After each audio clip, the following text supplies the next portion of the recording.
What's up, guys? SKZ here. Hope you're doing good. Hope you're doing great. Not good, great. Perfect. Alright, so today I want to talk to you about a particular From Software game. That being, boom, Dark Souls 1. Now, I got this game 7 years ago, started playing it, and it kicked my ass in the beginning. I had no idea what I was walking into, and I eventually gave up on the game. And I only finished this game about 3 months ago. Yeah, that's right, it took me about 7 whole years to finish this game. And when I finished it, I was so amazed at the gameplay and everything. The story was perfect that I wanted more of an experience. And as you can see, I got this one secondhand as well, and as I did with the second game, which I'm going to be talking about much later. And yeah, it came in with all the stuff. Here, you got your booklet here. Everything is still intact here with Dark Souls 1. So yeah, it still looks good, all in mint condition. And I also got this, which was a special code, which I could have gotten to get some special content out of it, but someone already used it, so lost out on that. But yeah, so this is what came in with Dark Souls 1. Pretty good package. The disc also looks amazing. So I began my search for Dark Souls 2. And after 2 months of looking for the game, I phoned in a secondhand gaming store, and they had a very special edition of the game. Boom! Dark Souls 2. Now this is a really special edition of the game, and I only got it for 250 bucks, so that's pretty awesome if I do say so myself. Now this is Dark Souls 2, the Black Armour Edition, which is something that I've never heard of before in my time. And yeah, so still looks in prime condition and everything looks good. Now, as you can see here, which I know a lot of you are going to hammer me in the comment section for, is the game is open. As you can see, it's been cut open here by the plastic. And the reason for that is because I was only given a certain period of time to play the game and return it if it didn't work. So I had to open it to play the game to test it. Now, I did a skit a little while back to show you that the game was still sealed when I got it before I opened it, and I'm going to show you that in 3, 2, 1. What's up, everybody? Okay, so the purpose of this skit is just to show you that the game is still sealed. As you can see over there, it is still sealed. It has the plastic over it and everything, so I haven't opened the game yet. Now the reason why I'm doing this skit is just simply because I have to try the game. I was only given 24 hours to see if it works, seeing as it is secondhand. So yeah, that's the whole purpose of the skit. You'll see the full unveiling video much later. And there we go. So now you saw the game was sealed when I got it. Everything still looks good.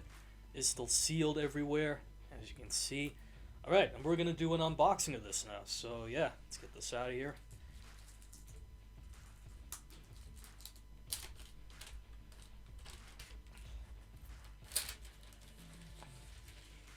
And there we go. Plastic is removed. Man, that was a lot of work. And this is what it looks like. So, we got the cover here. Just going to remove that. As you can see, it's got all the bonus content at the back, what comes in it. And, yeah, so we're going to be looking into that now. And there we go. So, this is the steelbook artwork that came with the special edition of the game. And as you can see here, it's got the soldier, the chosen undead on the front. It's got like a pretty cool lighting mirage thing going on there. And at the back of it, you can see it's got a little bit more. Alright, now inside, let's see what we got here. Now inside, you got your game, obviously over here. It also looks in pretty good condition. And here the booklet. Now, one thing that you should know is that the booklet and everything else is sort of kept down by 2 clamps over there. So it's got this sort of effect like you're opening up a book. And I think that's quite awesome. You don't get a lot of special editions for games that do this. So yeah, this was kind of surprising. When I opened this up, I was quite amazed. Said it looks cool. Just remove that there. So yeah, I got this with it as well, which is sort of like a VIP special code here where I could either purchase a t-shirt, a phone cover, a hoodie, a sort of, I think that's a bracelet with a small carrier bag, and the massive bag over there. with the Dark Souls logo on it. So yeah, I could have redeemed this, but unfortunately, this is a secondhand copy. This is a secondhand copy of the game, and someone already redeemed this code. So yeah, lucky them. So that came with it. And I also got this as well, which was also a redeemable code for some special content for the game. As you can see, it came with 5 different shields and 5 different weapons to go along with them. Looks like they got some short swords, broadswords, and an axe over there. Now, unfortunately, the person also redeemed this code, so I couldn't do anything with that. But yeah, it's still pretty cool to have it come with this, so yeah, quite glad about that. And also, in the special edition, it came with the official soundtrack CD. As you can see, it has a total of, I can see, 35 tracks in the special edition disc that came with it. So yeah, I can listen to some of the tracks that come out of Dark Souls 2. And yeah, so now, something special to show you is what it looks like when I flip it over completely. So, look at that. The full image of the Black Steel art book. Just look at how amazing that is. It looks so great. I'm so happy about this. And yeah, when you put it up face up front, which you'll be seeing in a couple of seconds, you can see how it plays well with the lighting around you, and you get to see more detail along the armor of the undead, the chosen undead that you play as, and it looks just amazing. Now for a personal review of the game, let it be known that I never ever give a game a 10 out of 10. I mean, hell, even the game that I consider to be the best of all time, Persona 5 Royal, gets a 9 out of 10, and simply because it implies the game is perfect. Now, when it comes to Dark Souls 1 and 2, I give Dark Souls 1 a 9 out of 10 and Dark Souls 2 a 6 out of 10. And while I know some fans of Dark Souls 2 will hammer me down in the comments for it, just hear me out.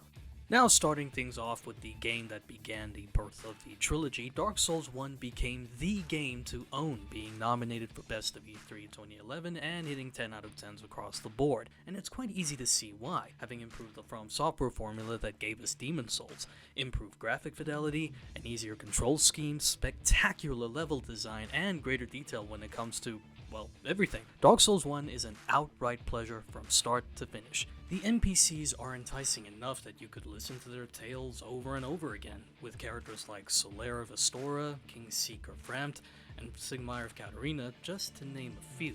By the way, just look at that view when you speak to Solaire for the first time. Absolutely breathtaking. And the level design makes the world of Lordran a joy to explore. Whether it be Firelink Shrine all the way down to Lost Izalith, each area provides its own challenge, some even involving platforming elements for the treasure hunters among us, which can be extremely frustrating for a very obvious reason. And if you haven't figured out that reason already, that being From Software games are not platformers, but I digress. Then there's the combat. Every fight, whether it be against the weaker or stronger enemies, is engaging and enticing and teaches you to never let your guard down no matter what. The ease of movement during combat makes it enjoyable too, and boss fights in this game can destroy your very soul just to show you how unprepared you really are. Take the iconic battle against the Asylum Demon, a perfect example of the get good mentality you need, teaching you that gearing up for an upcoming fight is crucial and that running away is, in fact, a strategic move and not a cowardly one. Finally, there's the story. You play as a chosen undead, destined to bring life back to the world of Lordran by rekindling the first flame.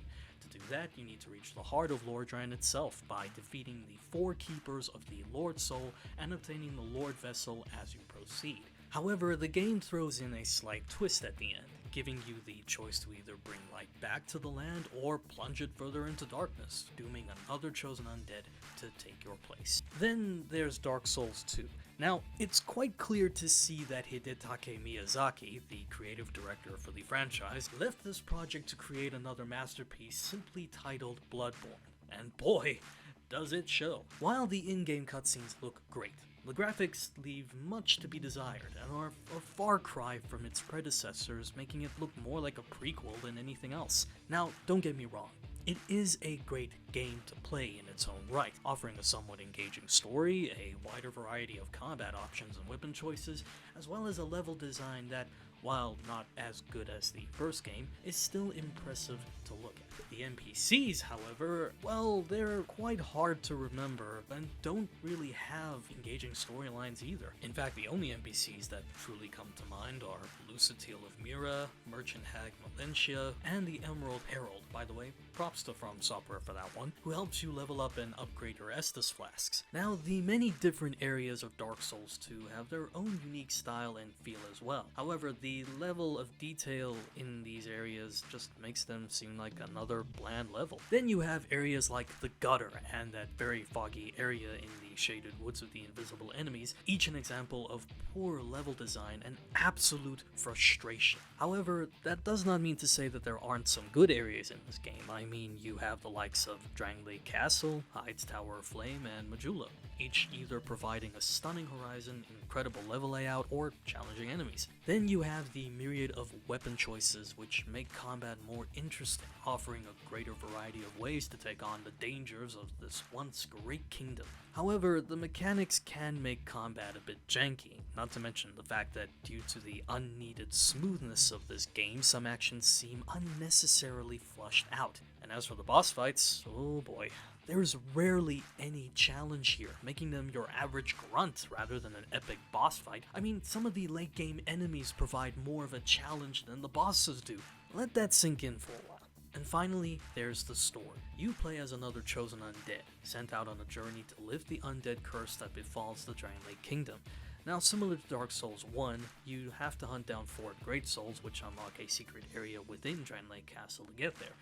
And by defeating the big bad, you lift the curse that has befallen the land. Now, again, similar to Dark Souls 1, there is a choice to be made. Do you become the new ruler of this corrupted land, or do you abandon your destiny to find a better way of breaking the curse?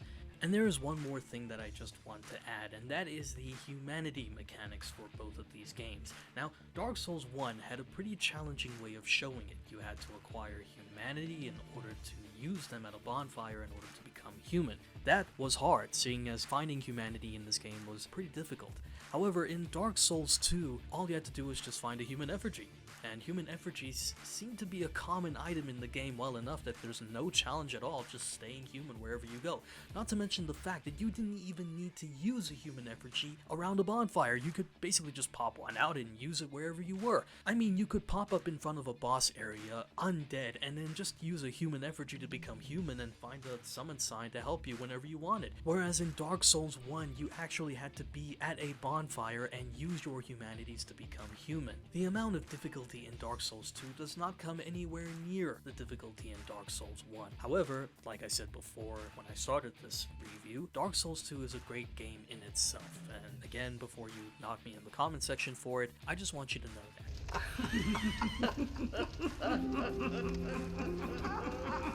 And there we go, folks. That was my unboxing video and a little review on the side. You're welcome. I hope you enjoyed that, and please let me know what you thought about it down in the comment section below, as well as which game do you prefer. Do you enjoy Dark Souls 1 over Dark Souls 2? Or are you more of a Dark Souls 2 fan? Let me know down in the comments. But before I go, I just want to say one thing. Now, video games in general were created with the sole purpose of having fun, allowing us to immerse ourselves in a fantasy world, play as characters that we normally could not play as in normal life, and just enjoy ourselves. And this is the only thing that games were made for, to have fun. Now, if you're not having fun playing these games, then you have to ask yourself 3 questions. 1. How does this game that I'm playing making me feel? 2. If it's anything but happiness and excitement, and rather anger and frustration, then you have to ask yourself, why is this game making me feel this way? And 3, when you've come to the answer to that, you need to ask yourself if this is the game for you. Do you really want to play this game, or is there any other game that you'd rather prefer playing? And by asking yourself these 3 questions, you come closer to finding happiness within yourself, and ultimately that is all the loved ones around you and the gaming industry itself, at least I'd like to hope so, want for you as well. So go out there, have fun, grab life by the controller, and let's play. As always, I've been SKZ, you've been awesome, never forget that, and I'll catch you in the next one.